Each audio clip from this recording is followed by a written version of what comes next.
विश्वं दर्पणदृश्यमाननगरी तुल्यं निदानन्तर्गतम्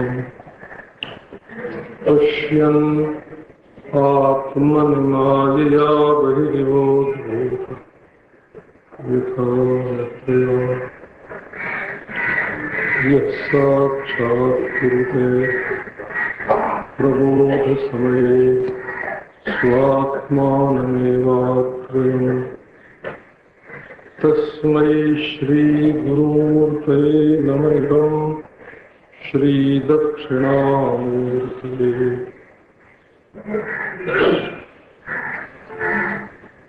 यस्याज्ञा धर्मशास्त्रम्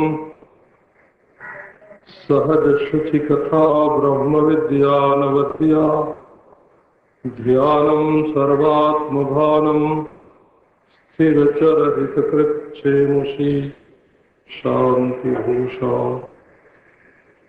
आश्चर्यं चारुचर्या जननयनमनोमोहनी मुक्तवर्या तं पूर्णानन्दतीर्थं गुरुममृतमृतं ब्रह्ममूर्तं प्रपत्ति।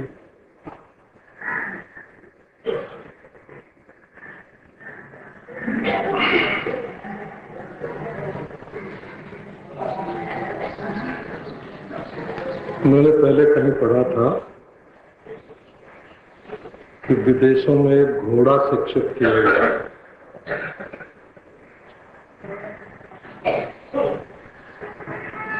तो उसको 16 प्रश्नों का उत्तर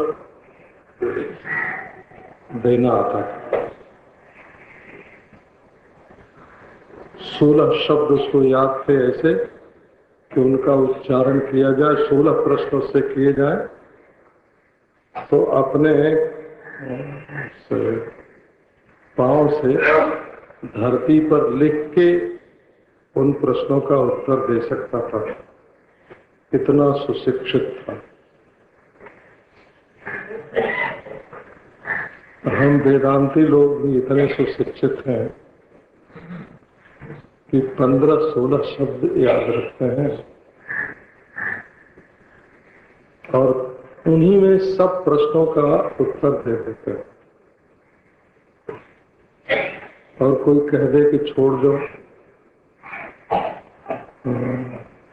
अध्यास, अधिष्ठान, उपाधि, माया,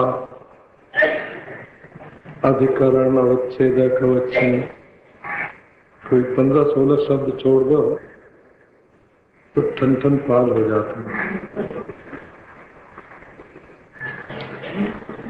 हमारा सारा ज्ञान 15-16 शब्दों तक है।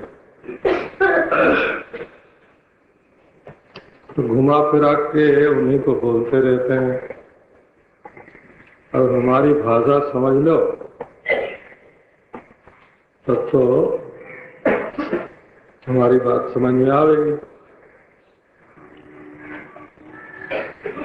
और हमारी भाषा नहीं समझोगे तो हमारी बात समझ में आना बहुत मुश्किल।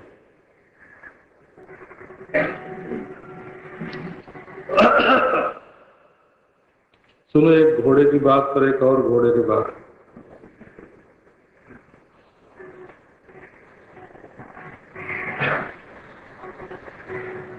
बहुत सुशिक्षित, बहुत प्रेमी घोड़ा था। एक बार महाराजा विराट उस पे चढ़ के कहीं यात्रा कर रहे थे, रास्ते में वो गिर पड़े।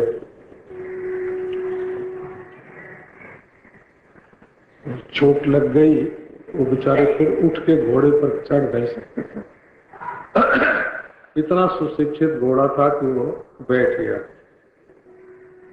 पीठ उनकी तरफ कर दी, महाराजा साहब बैठ गए। घोड़ा बहुत समझदार था, उसने सोचा कि जब चोट लगती है हमको तो अस्पताल ले जाया जाता है तो महाराज को भी ले जाएं। अब वो महाराजा विराज को पीठ पर बैठा के अस्पताल तो ले गया। लेकिन उस अस्पताल में ले गया जहां उसको घोड़े को खुद को ले जाया जाता था। तो हमारी शिक्षा का ये ढंग है महाराज कि हम तो घुमा फिरा के अपने ही अस्पताल में आप लोगों को ले जाएंगे। बोला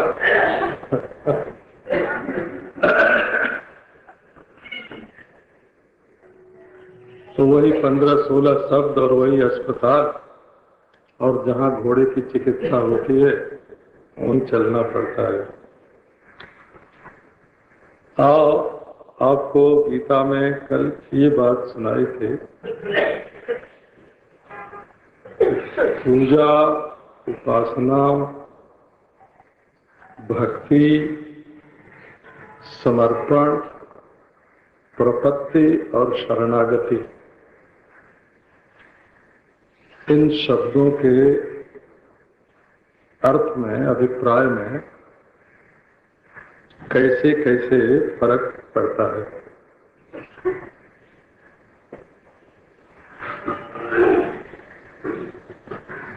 तो यज्ञ में क्रिया की प्रधानता होती है, उपासना में विधि की प्रधानता होती है, भक्ति में प्रेम की प्रधानता होती है, और जो समर्पण किया जाता है उसमें वस्तु का समर्पण भगवान के लिए, पत्रम पुष्पम फलम तोयम, क्रिया का समर्पण जत करोषि, भोग का समर्पण जदर्शनासी, धर्म का समर्पण जज्जुहोसी ददासी, तपस्या का समर्पण। इतना ही नहीं, इस समर्पण को गीता में कैसे बढ़ाया कि मय्येव मनाधत्स्व मयि बुद्धिम निवेशय निवसिष्यसि मय्येव अतो वृद्धि न संशय। अपना प्यार भी भगवान को दो और अपना विचार भी भगवान को दो, मन और बुद्धि भगवान के प्रति समर्पित करो। समर्पण करते करते आपको शरण शब्द के संबंध में कुछ बोल रहा था।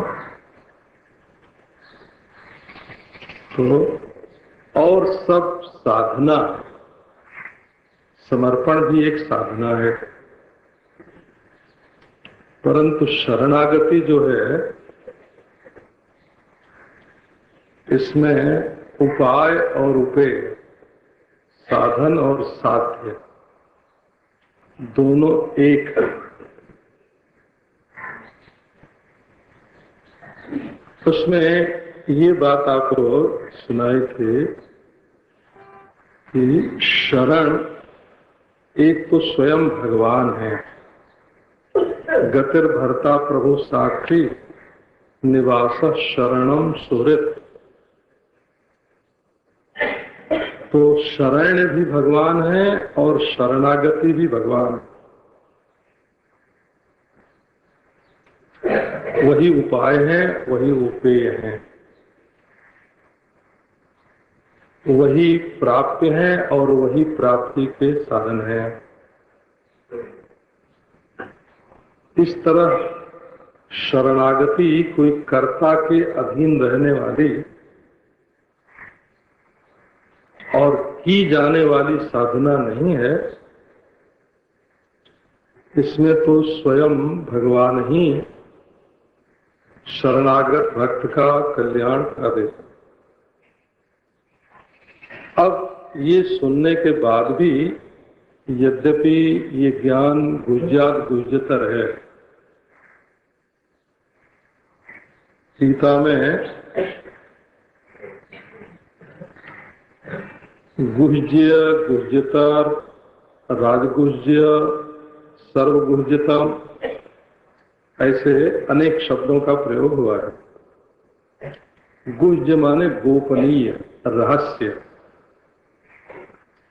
जैसे अपने शरीर के गुह्य अंगों को हम गुप्त रखते हैं, इसी प्रकार ये साधना पक्ष में ये जो बात कही गई है वो गुह्य है, माने गुप्त रखने की है, गुहनीय है। तो जैसे 9वें अध्याय में राजविद्या राजगुह्यम पवित्रमिदमुत्तमम, राजगुह्य का वर्णन है, और 15वें अध्याय में गुह्यतम ज्ञान का वर्णन है। यहाँ भी गुह्यात गुह्यतर कह के गुह्यतम ज्ञान का ही वर्णन किया,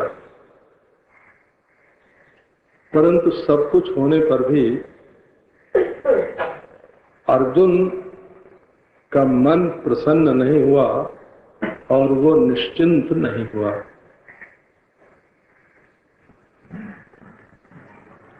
अब जैसे हमारे पास कोई सलाह देने के लिए आवे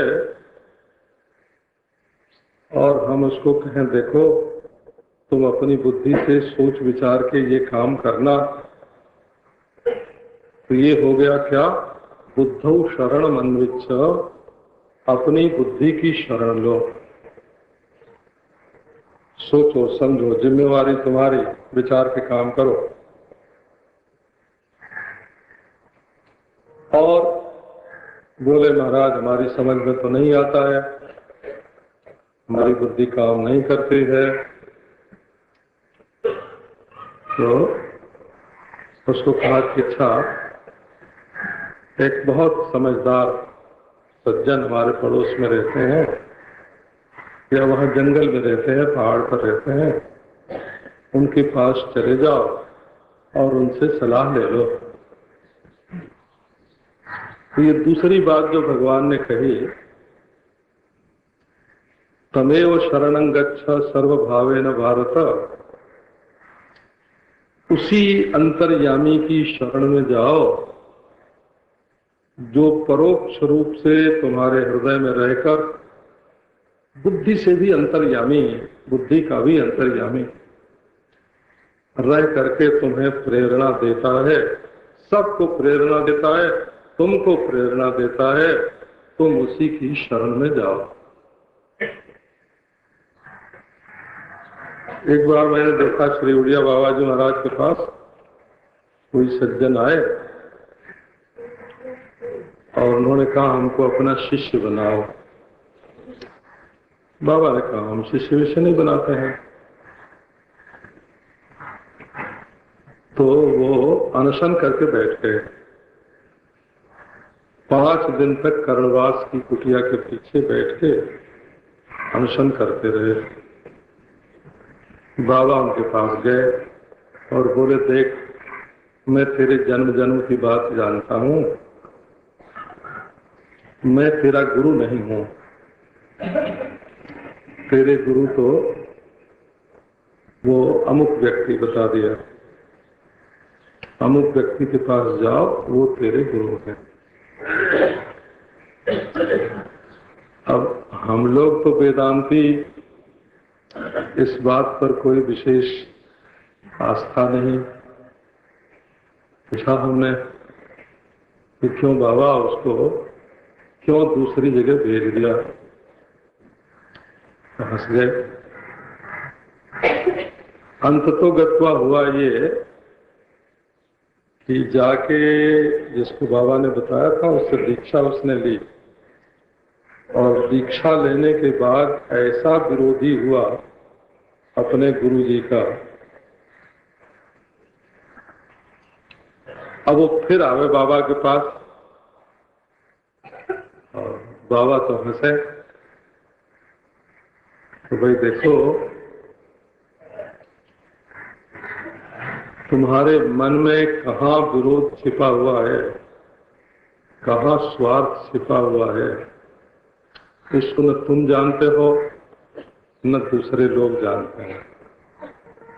उसको निकल जाने दो, अभी गुरु बनाने की योग्यता ही तुम्हारे अंदर नहीं आई है। कोई हठ करने से, अनशन करने से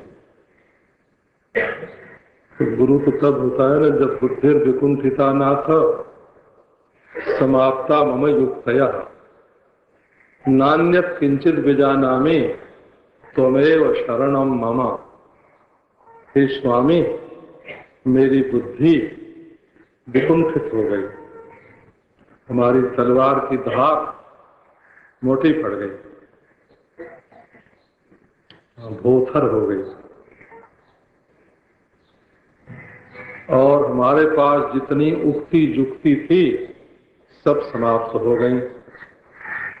नान्यत किंचित विजाना में, न मुझे सूझता है और न तो किसी को सूझता है ये मालूम पड़ता है। त्वमेव शरणम मम, तुम्हारे अतिरिक्त, तुम्हारे सिवाय मेरे लिए और कोई आश्रय नहीं है। जब इस प्रकार मनुष्य, ये शरणागति तो मुख्यतः मनुष्य के लिए ही है, क्योंकि शास्त्र मनुष्य के लिए ही होता है, परंतु शरणागत तो पशु पक्षी भी होते हैं। शरणागत का जे तजय निज अनहित अनुमान, ते नर पामर पापमय तिनहि विलोकत हानि। उनका मुंह नहीं देखना चाहिए जो शरणागत की, सच्चे शरणागत की रक्षा नहीं कर सकते। शरणागत की पद्धति पहले ऐसी थी।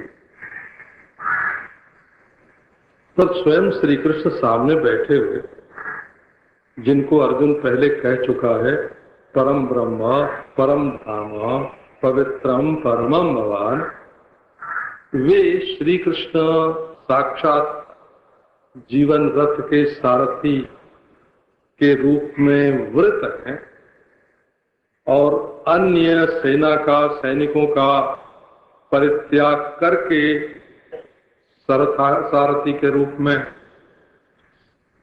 अपने इंद्रिय रूपी घोड़ों के, बागडोर के नियंत्रक के रूप में, नियंत्रा के रूप में वर्ण किए हुए हैं। और वे कह दें कि तुम अब दूसरे के पास जाओ, और जाने के बाद ये भी कहा, जाने की बात तो कही, साथ साथ कह दिया, विमृश्य तदशेषेण यथेच्छसि तथा कुरु। तुम इसका पूर्ण रूप से विमर्श करो, विचार करो, और विचार करके फिर तुम्हारी जैसी मौज हो, जैसी इच्छा हो वैसा करो। अर्जुन ने कहा कि पहले तो मैंने शिष्यस्ते हम साधुमाम त्वाम प्रपन्नम करके इनकी प्रपत्ति ली, इनका शिष्य बना। मेरे अंदर ऐसी क्या त्रुटि है ये दूसरे के पास भेज रहे हैं? मैंने तो सब कुछ छोड़कर इनकी शरण में आया हूं, तुम्हारी शरण में आया हूं सब कुछ छोड़कर, और तुम मुझे दूसरे के पास भेज रहे हो। मन ही मन अर्जुन को ये श्री कृष्ण की शिक्षा अच्छी नहीं लगी। तब उन्होंने फिर शुरू किया, सर्वगुह्यतमं भूयः शृणु मे परमं वचः, इष्टोऽसि मे दृढमिति ततो वक्ष्यामि ते हितम्। शरणागति नीच की नहीं लेनी चाहिए।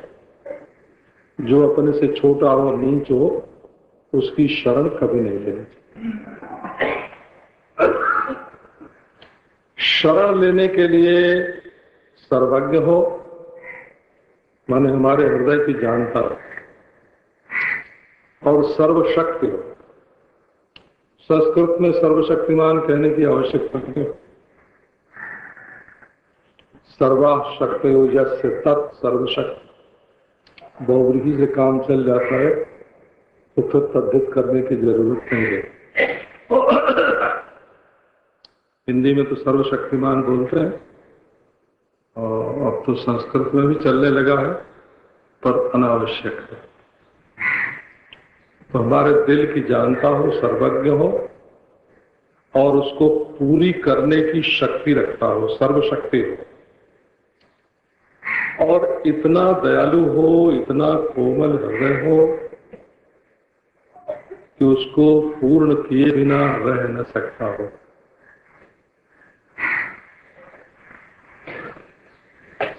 आश्रित का जो कार्य है उसको पूरा करे। ये आश्रित कार्य निर्वाहकत्व, इसको भी साधारण रूप से लोग नहीं समझते। जो शरणागत के कर्तव्य हो, आश्रित के जो कार्य हो, उसको अपने जीवन में जो कुछ करना बाकी हो उसको शरण ही कर दे। बस बस बैठो, अब मैं तुम्हारा काम किए देता हूं। आश्रित को बैठा दिया नाव पर, तुम मेरी ओर देखो, और तेषाम हम समुद्धरता, देखो मैं नाव खेकर पार करता हूं। तुम्हें अब अपने हाथ से नाव खेने की जरूरत नहीं है।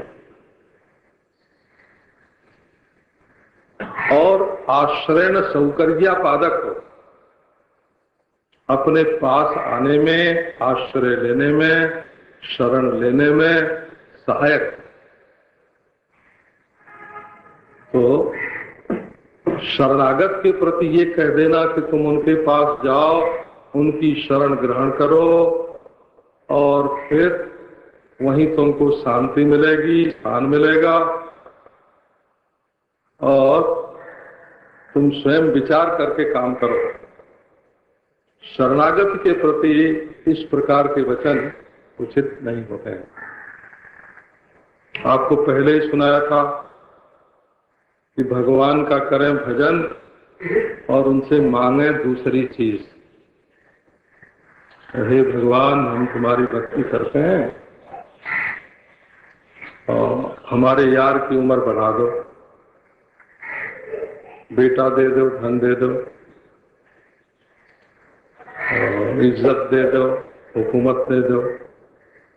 इज्जत माने यश, कीर्ति, और हुकूमत माने ऐश्वर्य।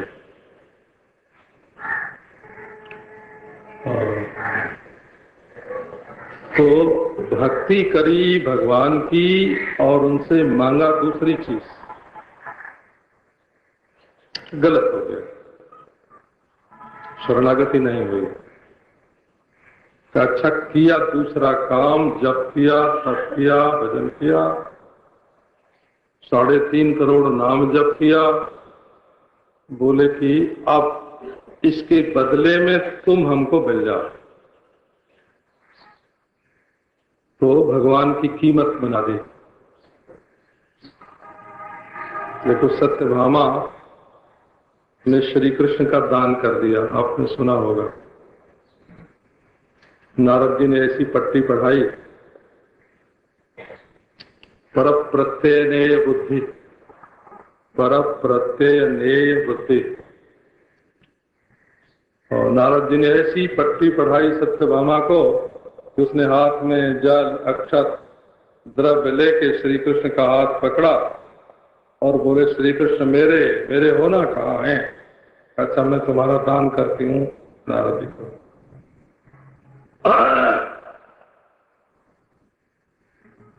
अब तो हाहाकार मच गया, कृष्ण का दान हो गया। फिर ये हुआ कि उनके बराबर तुला दान करो। सत्यभामा ने समग्र पृथ्वी उनके बदले में देनी चाहिए, त्रिलोकी का राज्य देना चाहा, पर तराजू पर एक और श्री कृष्ण बैठ गए, दूसरी ओर उनकी बराबर का कुछ हो ही नहीं। और रुक्मिणी भी वहां देख रही थी, रो रही थी, उनकी भी आंखों से आंसू।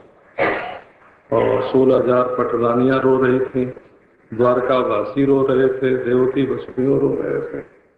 और नारद बाबा ने कहा उठो,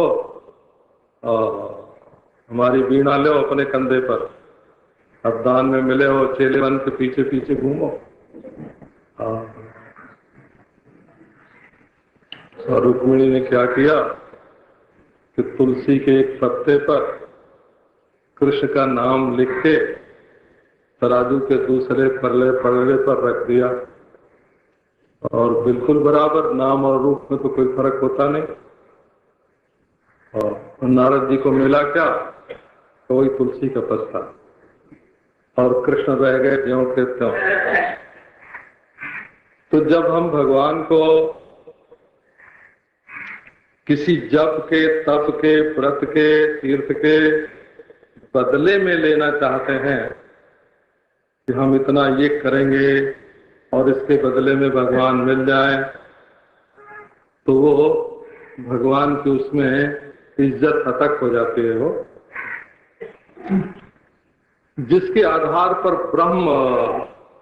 ब्रह्म हो, है ना गीता में, ब्राह्मणो ही प्रतिष्ठा हो अमृतस्याव्ययस्य च। साक्षात मूर्तिमान ब्रह्म को देखना हो तो श्री कृष्ण के रूप में देख लो।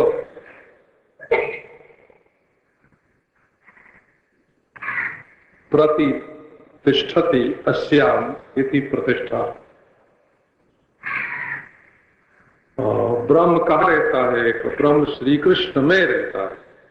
साक्षात ब्रह्म मूर्ति श्री कृष्ण सामने खड़े, और उनकी तुम कीमत चुकाना चाहते हो तो शरणागति नहीं हो। तब जहां उपाय भी भगवान, उपेय भी भगवान, और शरणागति भी भगवान, शरण भी भगवान। शरण की गति दूसरी है। बीच में मैं दूसरी बात आपसे कहने लग गया। शरण उसकी लेनी चाहिए जो सर्वज्ञ हो, सर्वशक्ति हो, परम दयालु हो, आश्रित कार्य निर्वाहक हो, आश्रयण सौकर्या पादक हो, उसकी शरण लेनी चाहिए। शरणे साधु शरण्य। पर शरणागति बिगड़ती कहाँ है? आपको एक तो उदाहरण, गुरु वशिष्ठ थे, स्वयं भगवान रामचंद्र थे, परंतु कैकेयी ने मंथरा की शरण ले ली।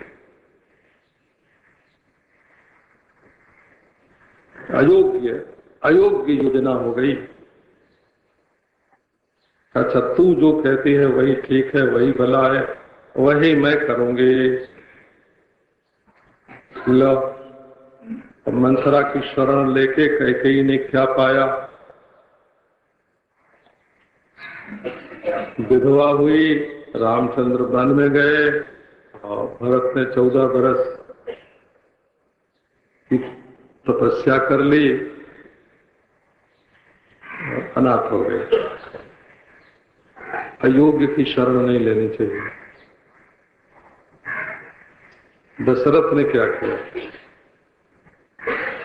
उसी अयोध्या में श्री वशिष्ठ जी थे, उनसे सलाह लेते कि हम क्या करें। श्री रामचंद्र से ही परामर्श कर लेते, कौशल्या से विचार विनिमय कर लेते,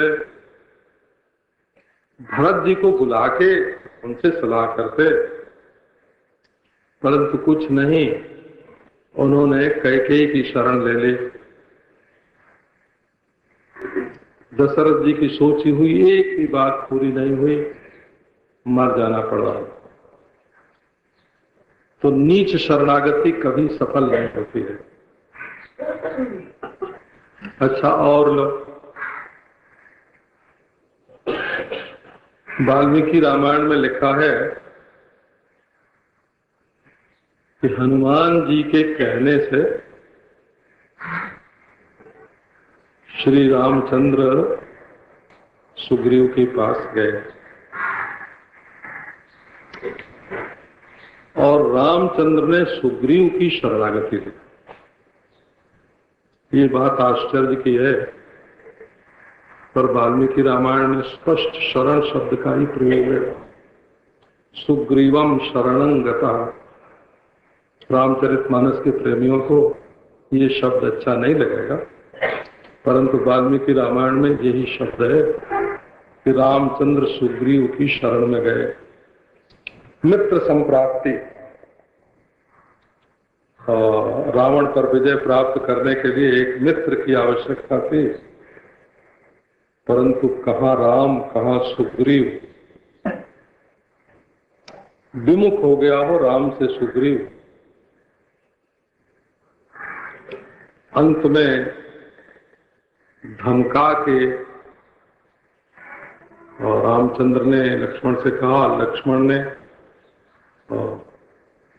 हनुमान का साची भी काम नहीं आया, फिर शेषावतार लक्ष्मण और जो फुफकार मारते हैं प्रलय के समय, जो सारी सृष्टि को शेष के रूप में निगलने को तैयार होते हैं, उन्होंने भय दिखाया सुग्रीव को। तब सुग्रीव आए और फिर तो भगवान की शरण ली उन्होंने, और फिर भगवान सुग्रीव के शरणागत नहीं रहे, सुग्रीव भगवान के शरणागत हुए, तब उनका काम बना। अब एक और देखो, नीच शरणागति का उदाहरण है। भगवान ने विभीषण की सलाह मान ली और विभीषण की सलाह मान करके उन्होंने समुद्र की शरण ली और कुछ बिछा के दर्भशयनम बन करके भगवान 3 दिन तक भूखे प्यासे प्रार्थना करते रहे। विनय न मानत जलधि जड़। चेतन होके यदि जड़ की शरण लेगा, यदि चेतन आत्मा देह के घेरे में घिरकर रहेगा, अपने मन का कैदी होकर रहेगा, बुद्धि के अधीन होकर रहेगा, अहंकार के परवश होकर काम करेगा, तो ये चेतन जड़ के अधीन होने योग्य नहीं है। और कभी ये चेतन ने जो जड़ की शरण ले रखी है, देखो मनुष्य ने पैसे की शरण ले रखी है, लो ना, साफ साफ बात लो है? अब ये तो सबकी समझ में आवेगा, मेरा ख्याल है। आदमी होकर तुमने हीरा मोती सोना चांदी कागज के टुकड़े मकान कुर्सी की शरण ले रखी है। ये नीच शरणागति है, ये कभी सफल नहीं हो सकती। इनके लिए तो जब धनुष बाण उठाओगे, धनुर्गृहीत्वा उपनिषदम महास्त्रम समजुपासा निशितम संदयिता, इसके लिए तो जब उपासना से शान धरा के आत्मा रूप बाण को उपनिषद विद्या रूप धनुष पर चढ़ा के ब्रह्म लक्ष्य का वेद करोगे, तब चेतन की चेतनता तब निखरेगी, तब स्पष्ट होगी। ये जड़ वस्तुओं की और जड़ क्रियाओं की और जड़ भावनाओं की और जड़ अंतःकरण की और जड़ अहंकार की, जो चेतन के द्वारा प्रकाश्य हैं, दृश्य हैं, जब तुम्हारी आंख अपनी देखी हुई चीज के साथ चिपक जाएगी तो तुम्हारी आंख फूट जाएगी। जरा शब्द मैंने कड़े कहे, और ईश्वर की कृपा से अभी तक आपकी आंख किसी के साथ चिपक के गई नहीं है।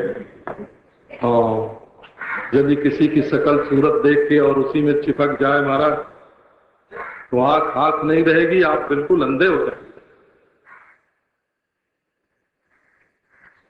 तो शरणागति कहाँ होनी चाहिए?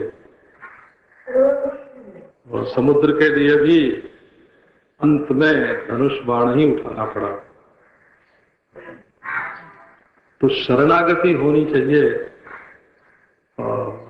जो सर्वोत्तम है, सर्वोत्कृष्ट है, उसकी शरणागति होनी चाहिए।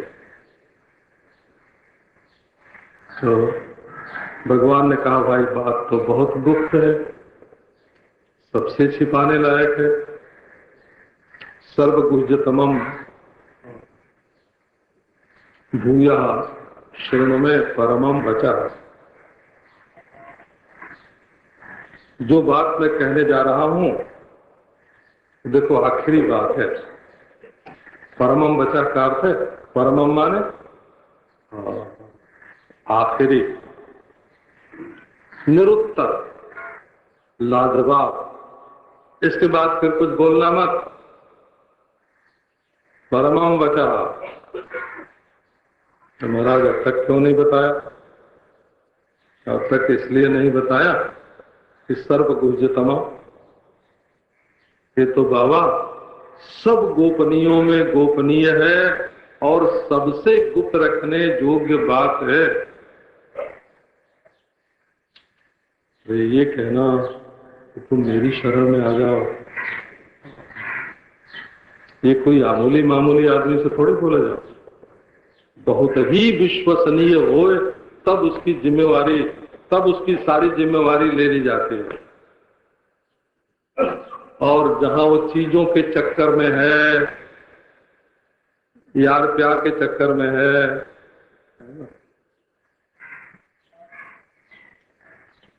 कर्मों के चक्कर में है, संकल्पों के चक्कर में है, विचारों के चक्कर में है, अपनी मान्यताओं के चक्कर में है, अपने अहम की पूजा में लगा हुआ है।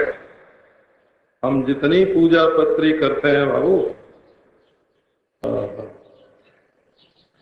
जितनी पूजा पत्री करते हैं वो सब घूम फिर के अपनी पूजा होती है। हम एक सुनाते हैं आपको। मैं था जबलपुर में, महात्मा गांधी के देहावसान का समाचार जबलपुर में ही रेडियो पर मैंने सुना। बड़ा दुख हुआ, थोड़ा रोया। हमारी बड़ी लागनी थी गांधी जी के साथ।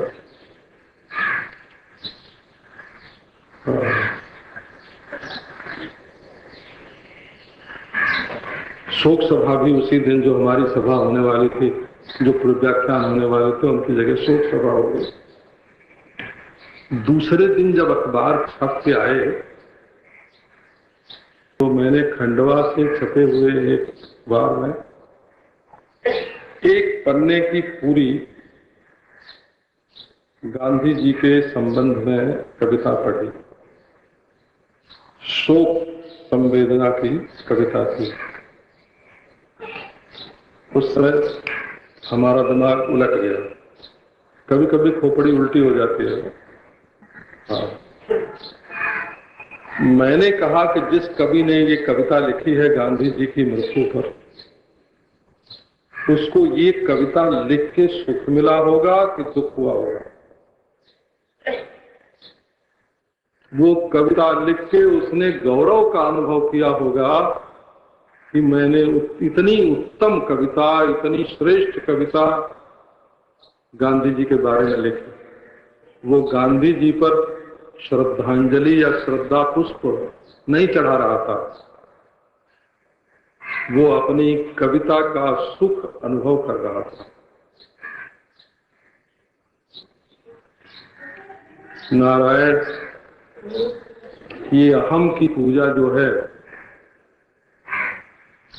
ये ब्रह्म ज्ञान के पहले न छूटती है न मिटती। जब तक अपने को अद्वितीय परब्रह्म परमात्मा के रूप में साक्षात अपरोक्ष अनुभव नहीं कर लेंगे, तब तक ईश्वर को भी अपना सेवक बना करके ही रखने का विचार रहेगा कि हमारे मन के अनुसार काम करें, और जो हमारी बुद्धि ठीक समझती है वही ईश्वर को करना चाहिए।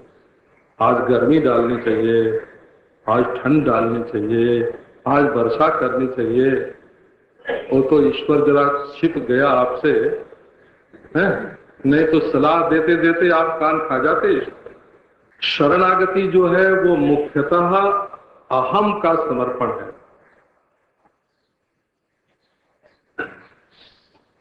और समर्पण भी एकांगी नहीं।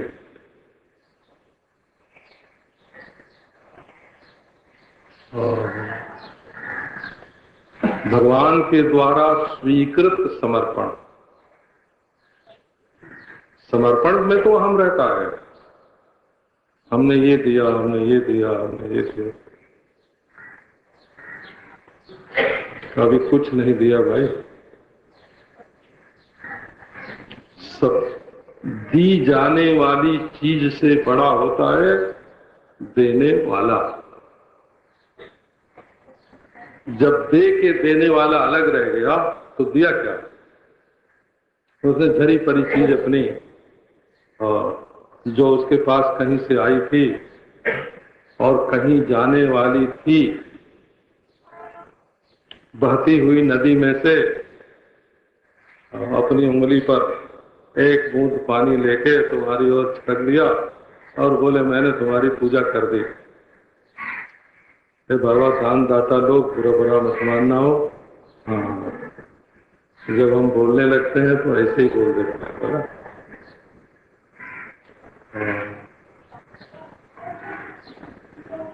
देते हैं करते हैं, अपने अहम की पूजा करते हैं, अपने अहम की पूजा में गुरु को चढ़ाते हैं, अपने अहम की पूजा में ईश्वर को चढ़ाते हैं। ऐसा ये बहुत सर्वगुह्यतम प्रसंग है, सबसे छिपाने लायक है और आखिरी बात है। परमम का अर्थ है आखिरी, और चरम है, परम है, चरम है, परम है। अर्जुन ने कहा वो आपने तो हद कर दी, ऐसी चीज हमको बताने जा रहे हैं। कहा हाँ अर्जुन, ऐसी चीज हम तुमको बताने जा रहे हैं। इष्टोऽसि मे दृढ़मिति ततो वक्ष्यामि ते हितम्। पहले कह चुके हैं, भक्तोऽसि मे सखा चेति रहस्यम एतदुत्तमम्। तुम मेरे भक्त हो, तुम मेरे सखा हो। देखो भक्त है अर्जुन, कैसे? शिष्यस्ते हम शादिमाम त्वाम प्रपन्नो, भक्त है। सखा सखा कैसे है? ज्यायसी चेत कर्मणस्ते मता बुद्धिर जनार्दन तत्किम कर्मणि घोरे माम नियोजयसि केशव व्यामिश्रेणेव वाक्येन बुद्धिम मोहयसि वमे। ये सखा, सखा ही ऐसी बात कर सकता है। सहैव ख्यायते, जिसका नाम, जिसके नाम के साथ जुड़ जाए, श्री कृष्ण अर्जुन, राम लक्ष्मण, श्री कृष्ण उद्धव, श्याम बलराम,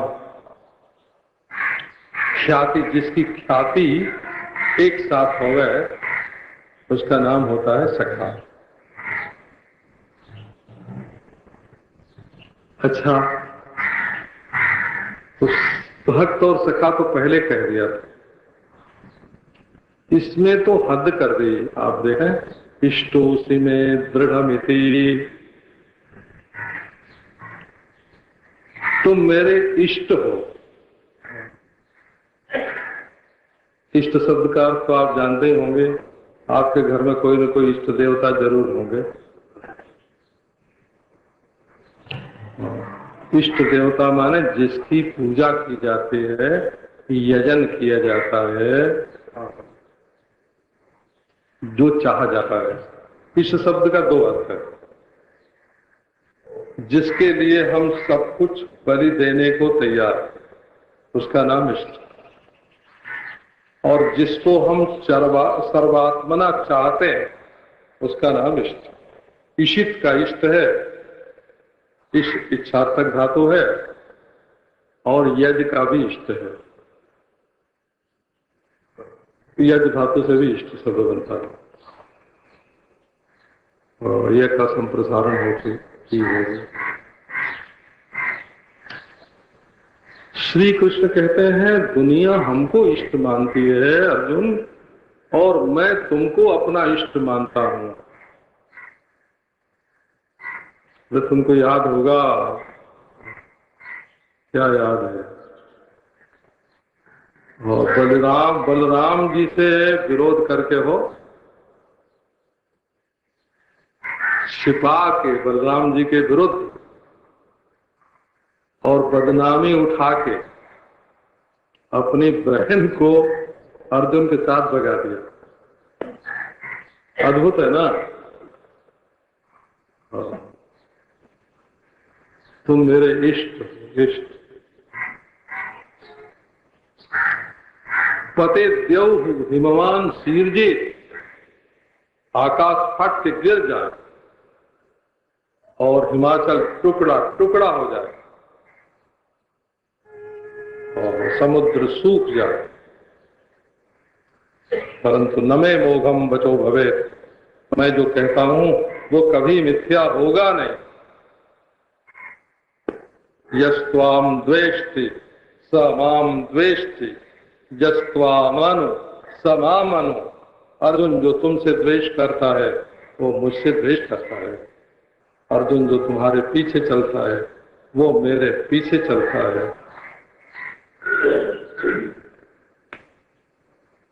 तो मैंने अपने जीवन में अर्जुन दृढ़ता के साथ तुम्हारी आराधना की है, तुम्हारा यजन किया है, तुम्हें बलि दी है, तुमसे प्यार किया है, तुमको चाहा है। ततो वक्ष्यामि ते हितम्, इसलिए तुम दुखी मत हो, विषादग्रस्त मत हो।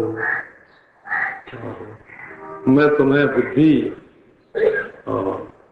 तुम स्वयं अपनी बुद्धि से नहीं सोचना चाहते हो, नहीं सोचना चाहते, पहले ही कह दिया कार्पण्य दोषों पापस्थ धर्म समूढ़ चेता। हम अपनी बुद्धि से नहीं सोचना चाहते हैं। कहीं तुम दूसरे के पास नहीं जाना चाहते हो? नहीं, मैं और किसी से पूछने के लिए नहीं जाना चाहता हूं। अच्छा, ततो वक्ष्यामि ते हितम्, इसलिए तुम्हारे हित की बात तुमको सुनाता हूं, इसी में तुम्हारा हित है। ततो वक्ष्यामि ते हितम्। भगवान ने सब साधनों को इकट्ठा करके एक साथ कर दिया। सारी गीता में जितनी साधनाओं का वर्णन है, अब तमेव शरणं गच्छ वाली बात बिल्कुल यहाँ काट दी।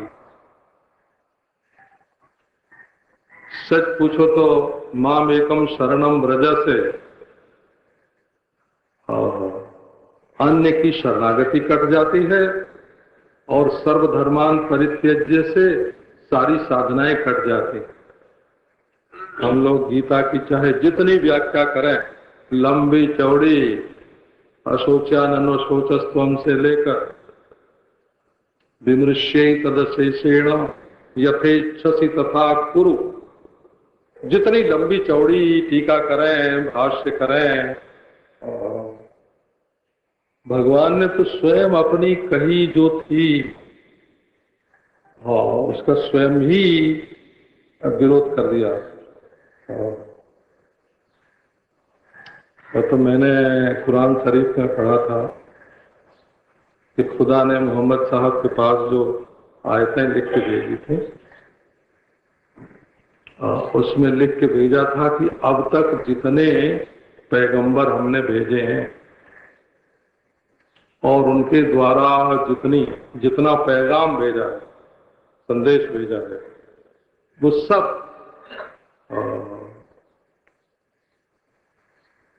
वो सब मैंने काट दिया। उन सब पैगंबरों को बर्खास्त कर दिया और उन सब पैगामों को काट दिया। अब जो कुरान शरीफ में कह रहा हूं यही बात सच्ची है। और आगे अब इसके बाद न कोई पैगाम होगा न पैगंबर होगा, ये भी कह दिया, आगे भी नहीं।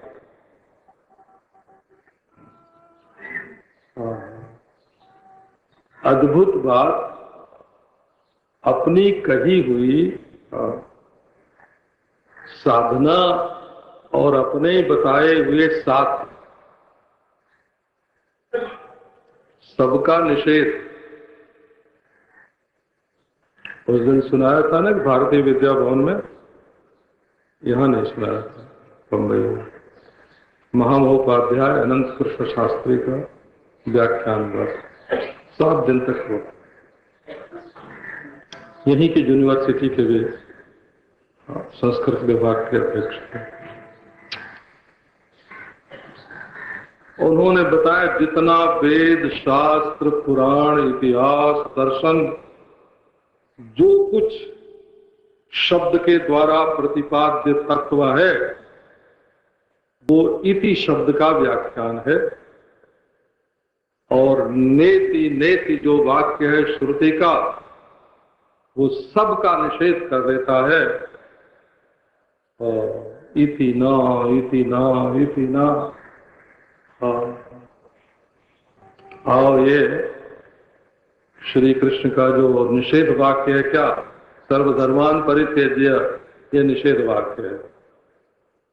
और विधि वाक्य क्या है, माम एकम शरणम व्रज।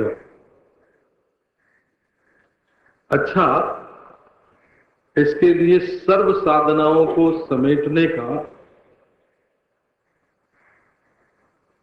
और मन मना भव मद भक्तो मद याजी माम नमस्कुरु मामे वैश्यसि सत्यम ते प्रतिजाने प्रियोसि में। ये श्लोक का जो ऊपर वाला आधा है वो 2 बार है गीता में। मन मना भव मद भक्तो मदयाजी माम नमस्कुरु, 9वें अध्याय के अंत में भी यही है और 18वें अध्याय में भी है। वहां मामे वैश्यसि युक्त्वैवम आत्मानम मत्परायणः, ये उत्तरार्ध है। और यहाँ मामे वैश्यसि सत्यम ते प्रतिजाने प्रियोसि। श्री कृष्ण ने कहा देखो 4 बात मैं तुमको बताता हूं और तुम मेरे पास आ जाओगे सुनिश्चित रूप से। माम एव एष्यसि, मेरे पास आ जाओगे, मुझसे मिल जाओगे। मेरे पास आने का अर्थ मुझसे एक हो जाओगे। अर्जुन ने कहा कि बाबा तुम्हारी बात का क्या ठीक है, अभी तक तो इतना विस्तार करके बताते रहे और अब सबको मनसूख कर दिया हो, कैंसिल कर दिया, सबको कैंसिल कर दिया। तुम्हारी बात का कुछ ठीक भी है? सत्यम ते प्रतिजाने, मैं सच सच शपथ खा के तुमसे कहता हूं। अरे बाबा, ब्रज में कहीं सत्य शपथ होती है? वहां तो मेरी सौ तेरी सौ बोलते ही रहते हैं, मेरी सौगंध तेरी सौगंध। और तुम भी जैसे सच्चे हो हमको मालूम है, माटी खाई मैया से कह दिया है और कि मैंने माटी नहीं खाई। और खाते भी हो और कहते हो नहीं खाता हूं, गोपाल तापनी उपनिषद में, और कह दिया मैं भोगता ही नहीं हूं।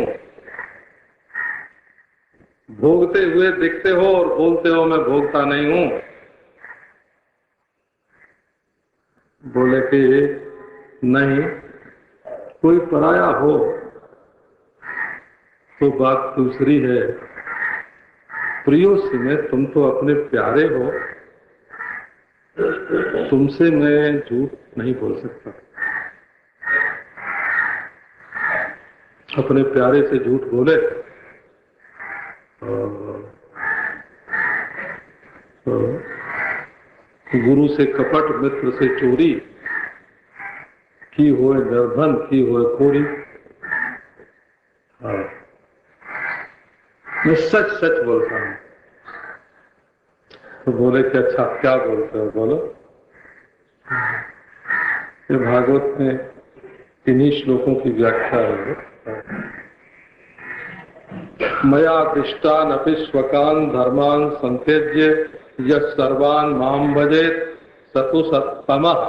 11वें स्कंध में मैंने जिन धर्मों के अनुष्ठान का आदेश किया है उन सब का परित्याग करके जो मेरी शरण में आ जाता है वो श्रेष्ठ है।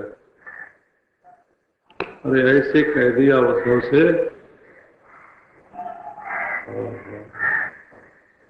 तस्मात् त्वमुद्धवोत्सृज्य चोदनां प्रतिचोदनां प्रवृत्तञ्च निवृत्तञ्च श्रोतव्यं श्रुतमेव च मामेकमेव शरणम् आत्मानं सर्वदेहिनां याहि सर्वात्मभावेन मया स्याह्यकुतो वै।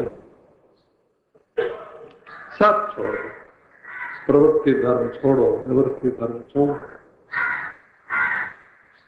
विधि छोड़ो, निषेध छोड़ो, जो सुना है सो छोड़ो, जो सुनना बाकी है सो भी छोड़ो। सुना सो छोड़ो और आगे जो सुनना है सो भी छोड़ो। माम एकमेव शरणम। न तो तुम्हें अपनी बुद्धि से विचार करने की जरूरत है, न तो दूसरे किसी की शरण में जाने की जरूरत है। आओ माम एकमेव शरणम। ये गीता की व्याख्या है भागवत में।